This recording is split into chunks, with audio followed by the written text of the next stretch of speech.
Thank you so much for joining us for this episode of Leading Change. My name is Emma, and I've got Bobbie with me today. And we're going to be talking about the chokehold that legacy systems have on the customer experience, but possibly in a different viewpoint than the conversation typically takes.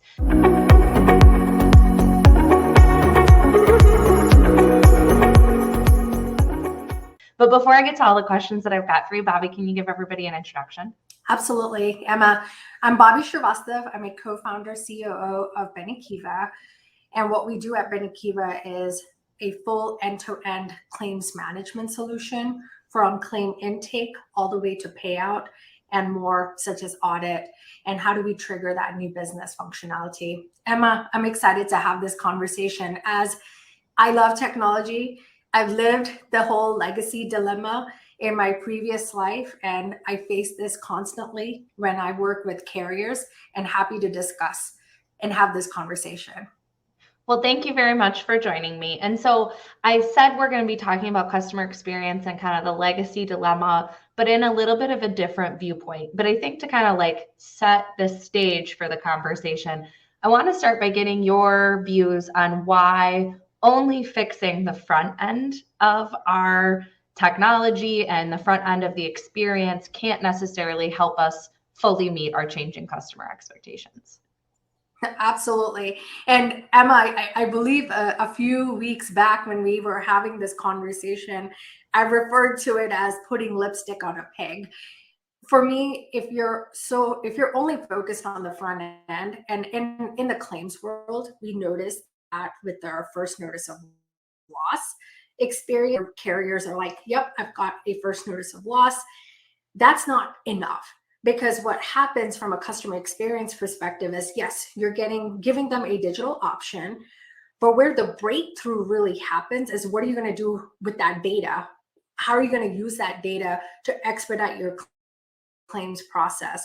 So you can't stop your innovation of customer experience at just a FNOL checkbox, I'm done. You've got to start innovating and streamlining the whole process from intake. And in our world, I love claims, but intake to payout. But that scenario could be applicable in any type of use case that we see in the insurance value chain. So now that we've kind of established that we can't only fix the front end, and like another way of saying this, I'll talk to people about all the time, is like, you can't just have a fancy app or website and think that you're done with digital transformation. It's so much more than that. And you're actually more likely to like upset your customers if they have this like fully digital experience, but it still takes you like 3 weeks to get through your processes because the back end is still so messy. They're going to get more frustrated because their expectation was that it was like slick and digital. So can you break down for us exactly why that legacy technology causes all of these challenges on the back end? Yeah, I mean, if you look at from a carrier perspective, there's still 60 to 70% of carriers are in that legacy landscape. Even if, like you said, even if they focus on the front end side of the house, their back end operations, how are you going to manage your uptime or the reliability of those systems? We have a huge gap in our industry right now with talent. How are you going to attract and retain talent? Right now, we're looking at onboarding times for employees that are in legacy landscape, taking anywhere from 12 to 16 weeks to learn how to, and it's not even insurance knowledge or my company specific knowledge. It's knowledge about how to use this system, F4, F5, because most of these carriers are in that legacy landscape. So fixing the front end side, yes, that looks great to initial appearance, but the minute it comes to your broken back office experience, that's where it loses ground. There's a potential you're losing that digital process if it's not fully integrated into your workflow solution. If your workflow solution is archaic, you're still having to go back to the customer to ask for information that they would have typically expect could have been done in the front end. So this friction that we talk about happens after, in our world, it happens after the claim's been submitted. It's this ping pong battle that happens between the claimant and then the carrier. And it's all a result of a lot of it has to do with legacy technology. And because of legacy technology, you have to have legacy process. So this is why we're seeing this ping pong battle, this friction point that doesn't get solved by putting a nice fancy app or a nice digital face. It's just, to your point, it actually could irritate the customer to say, why are you asking me through a mail to send me these follow-up documentation? Why couldn't you just email me? Why couldn't you have alerted me through a text? The customer doesn't really care that you're in your legacy landscape. They care about a seamless experience. And the more seamless we are, the better it is for your customer experience, or else it does look very fragmented. It does look very broken. And that's one of the reasons why there's issues, and they're not loyal. If they're going to go look for another option. This is why we're seeing retention of assets at the time of claim be at astronomical low levels.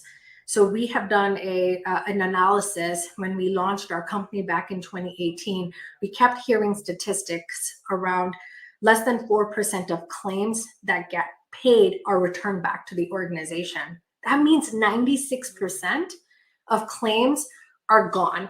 They're leveraging that money. They're going somewhere else to invest that proceeds. They're not investing back to your company. So if you look at the circle of life, it's broken if you don't fix it.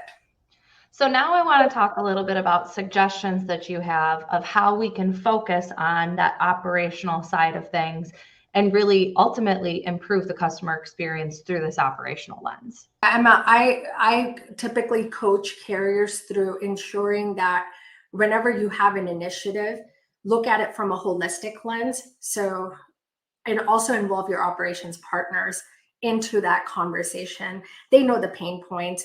They know the struggles they go through. They could really be that advisory force to help you build that true end-to-end, clean and seamless process.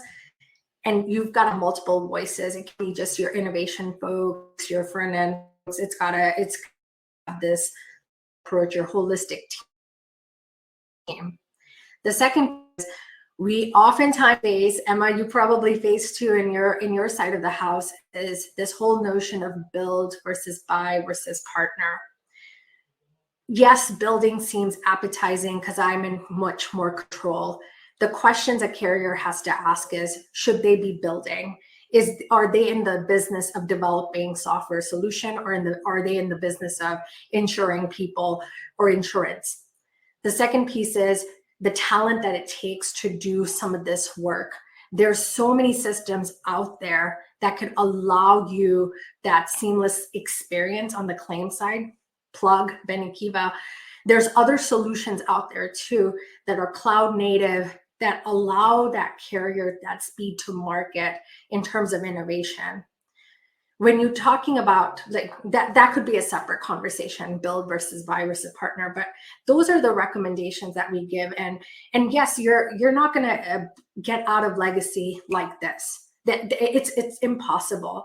What you have to start to do is decouple the pieces that create the most friction points and innovate with using your partner ecosystem, the insurtechs, your partners that have been committed to you. The number one watch out that I would share to a carrier is investigate on best of breed solutions. Don't just pick a partner solution just to pick a partner solution. Validate, go in the market, try and test some of these other technologies and build that holistic ecosystem of what is it going to take you to do servicing? What is it going to take you to do claims? Your entire insurance value chain. We could have a whole nother discussion on the buy versus build versus partner. I got some people in the comments the other day giving me flack for saying that you should absolutely be buying because there's lots of other things that you can be paying attention to when it comes to even just your implementation, let alone how you run the rest of your business. But another conversation for another day. Conversation, absolutely.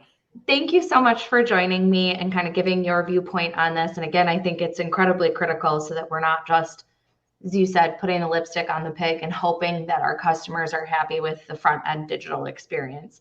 it needs to move out throughout the entire organization, whether it's in claims or beyond. But if you're not already, make sure that you go over and follow Bobbie on LinkedIn.